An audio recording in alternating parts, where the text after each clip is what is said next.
My fellow Belizeans at home and abroad, you will recall that last September I announced that Cabinet had approved for the first time the observance of August 1st as Emancipation Day in Belize.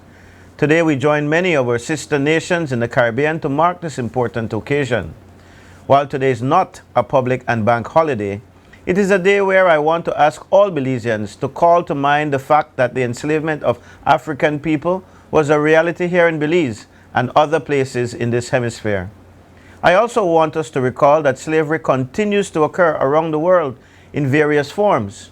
For this reason alone, we need to be vigilant at home to ensure that such crimes against human beings can never again occur.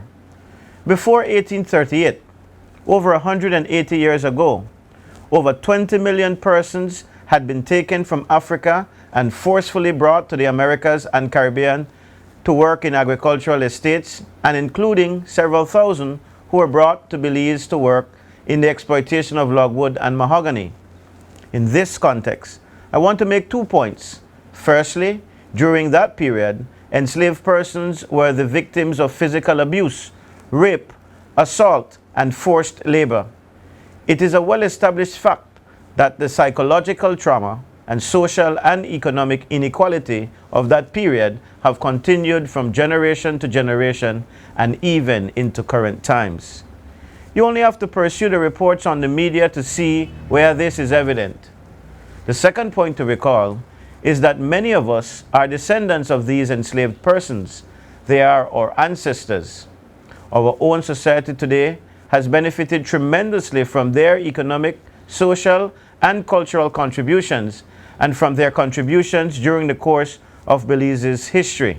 You will recall, for example, the contributions of Afro-descendant Belizeans and other persons of color during World Wars I and II. You will remember their resistance to poor treatment during the 1919 riots in Belize.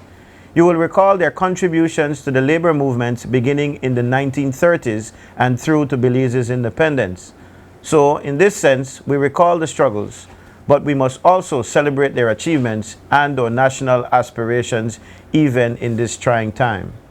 Indeed, in this harmonious multicultural society, we are desirous that every person can take his or her rightful place toward building a prosperous Belize. In closing, I want to thank those organizations, groups, and activists who have worked assiduously to raise awareness about observing Emancipation Day here in Belize. We thank you. May we all take a few moments today to decide on building a more prosperous Belize, a more equitable and just society. I wish the best to all Belizeans on this, the observance of Emancipation Day.